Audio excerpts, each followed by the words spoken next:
Health programme के साथ आपका मेज़बान जाम एमडी गांगा आपकी खिदमत में हाजिर है अपने मेहमान डॉक्टर मोहम्मद असद अल्ताफ़ के साथ, जो कराची के एक निजी अस्पताल में शोबा एमरजेंसी को डील करते हैं। डॉक्टर साहब अस्सलाम वालेकुम। वालेकुम अस्सलाम। हम डॉक्टर साहब से ये पूछना चाहेंगे कि इमरजेंसी की सूरत में कोई हादसा पेश आ जाता है, किसी को करंट लग जाता है, एक्सीडेंट हो जाता है, तो मौके पर मौजूद आदमी को फौरी तौर पर क्या करना चाहिए? इस चीज़ का सब लोगों के लिए जानना बड़ा ज़रूरी है कि बाहर पाकिस्तान से बाहर और पाकिस्तान में भी बहुत सारी ऐसी फर्म्स हैं जहाँ पे बीएलएस को सिखाया जाता है। बीएलएस के माना बेसिक लाइफ सपोर्ट के हैं, फौरी तिब्बी इमदाद। ऐसे वक्त में कि कहीं पर अगर कोई हादसा हुआ हो तो उस वक्त में जो अफेक्टी है उसके लिए, जिसके ऊपर हादसा हुआ है या जो बंदा उधर बेहोश हुआ है, सांप के काट लेने से हो, ड्राइविंग एक्सीडेंट की वजह से हो जाए या किसी भी वजह से अगर कोई हादसा हो जाए तो उसके नतीजे में जो भी वहाँ पे अपना मौजूद अफेक्टी हैं उसके लिए सबसे पहले हमें एक बीएलएस की ट्रेनिंग करवाई जाती है। पाकिस्तान में ये डॉक्टर्स में बहुत आम है, डॉक्टर्स में, पैरामेडिकल स्टाफ में करवाई जाती है, लेकिन बेसिकली ये हर आम शहरी के लिए बीएलएस की ट्रेनिंग होती है। तो बीएलएस की ट्रेनिंग को अगर हम थोड़ा सा आपस में डिस्कस करें तो इसके कुछ कंपोनेंट्स हैं जो सबसे इम्पोर्टेंट हैं। बीएलएस में सबसे पहली चीज़ ये ज़रूरी है कि जो भी आपका एरिया है जहाँ पे आपने काम करना है, अगर किसी बंदे को किसी सांप ने काटा है या कोई एक्सीडेंट हुआ है, एक बंदा वहाँ पे बेहोश है या रोड पे, सबसे पहले वो जगह आपके लिए सेफ़ हो। सबसे पहली चीज़ जो है ना वो सीन की सेफ्टी है।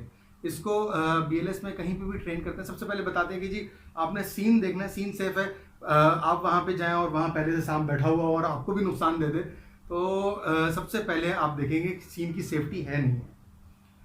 दूसरे नंबर पे जो अहम चीज़ है वो ये कि आपने उस बंदे को देखना है कि वो आया होश में है नहीं है। आपने सीन सेफ देख लिया, सीन सेफ है, उसके बाद फ़ौरन से उस बंदे को उठा के देखने की कोशिश की कि आया वो होश में है नहीं है, उसकी शहरक की पल्स, शहरक जो है वो चल रही है नहीं चल रही, फ़ौरन से उसके यहाँ पे हाथ रखिए, कान पे अपना कान को उसके नाक पे लगा के रखें कि सांस ले रहा नहीं ले रहा। ये दो चीज़ें जैसे ही आपने कंफर्म कर ली कि खुदा न खास्ता उसकी पल्स नहीं चल रही और वो सांस नहीं ले रहा, तो आपने फ़ौरन से वहाँ पे मदद के लिए पुकारना है। मदद के लिए पुकारने के लिए आप मोबाइल का इस्तेमाल कर सकते हैं, आप इर्द गिर्द कोई आदमी है तो शोर मचा सकते हैं, सामने से कोई गाड़ी आ रही है तो उसको रोक सकते हैं। वो सारे हरबे जो मदद के लिए हो सकते हैं। अकेले आपने ऐसे वक्त में सुपरमैन बनने की बिल्कुल ज़रूरत नहीं है। अकेले आपने कोई चीज़ लेके नहीं चलना, आपने मदद के लिए लोगों को पुकारना है। जो मदद के लिए पहले आ जाए उसको आपने बताना है कि आप 115 पे कॉल कर दें, 1122 पे कॉल कर दें। रेस्क्यू के अपना जितने भी इदारे हैं उनके नंबर्स होते हैं, जिस तरह सिंध के अंदर 1021 अमन एम्बुलेंस का नंबर है, अब वो सिंध रेस्क्यू में आ गया है। सिंध रेस्क्यू में 1122 भी आ गया है।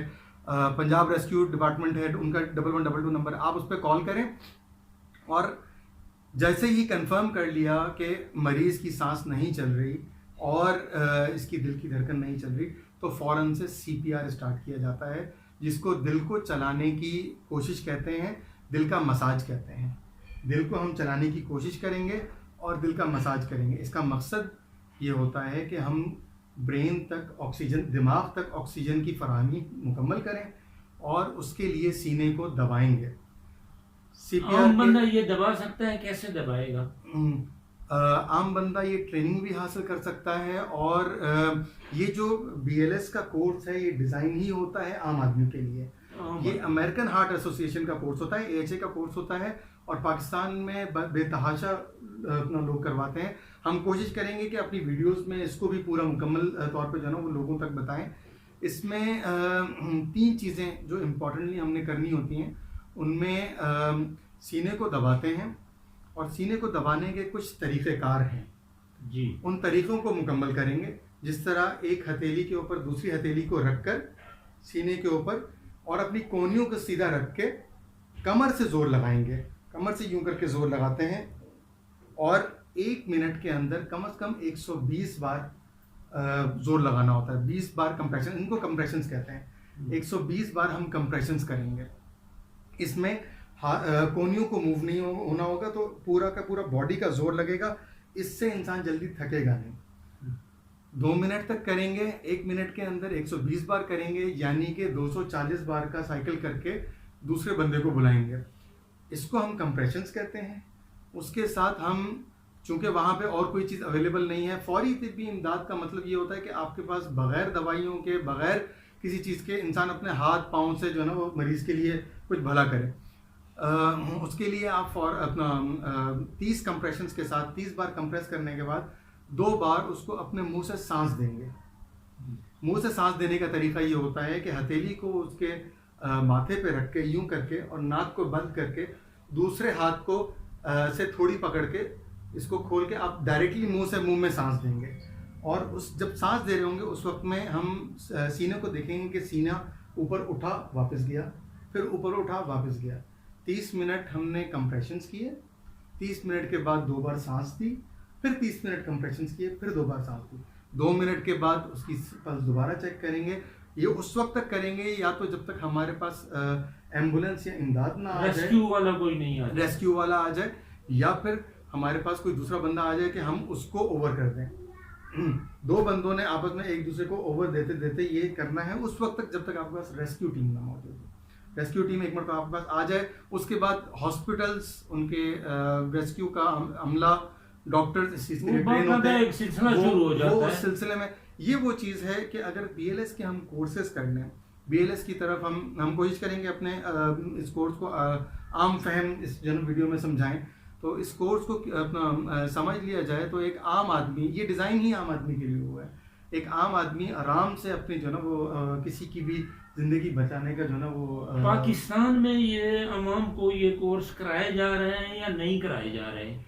पाकिस्तान में आम आवाम को ये कोर्स करवाया जाता है। डिफरेंट सेंटर्स हैं वो इस कोर्स को करवाते हैं, आपको सर्टिफिकेट भी देते हैं उसका, और उनकी अपना प्राइसेस होती हैं, वो आप प्राइस पे करते हैं, वो आपको टाइम देते हैं, उस टाइम पे करवाते हैं। जो मल्टीनेशनल कंपनीज हैं उनके पास काम करने के लिए ये इस कोर्स का होना ज़रूरी है। ऐसे अस्पताल जो बड़े अस्पताल हैं, ज़्यादा उनकी शाखें हैं, मल्टीनेशनल हॉस्पिटल्स हैं, उनके अंदर जो अमला होता है उसको इसके लिए ट्रेन करवाया जाता है। ये अस्पताल की जिम्मेदारी होती है। इसी तरह कोई बड़ी कंपनी होती है, उनकी जिम्मेदारी होती है कि वो अपने एम्प्लॉय को इस चीज़ के लिए ट्रेन करें।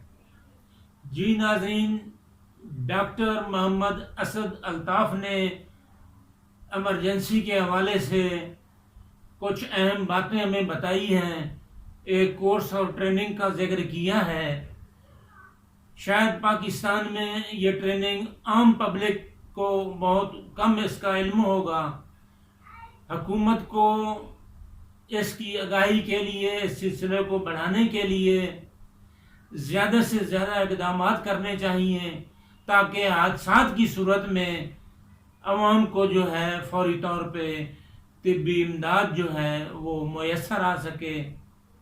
इंशाअल्लाह हम इल्म और आगाही के इस प्रोग्राम को जारी रखेंगे मुख्तलिफ टॉपिक्स के साथ।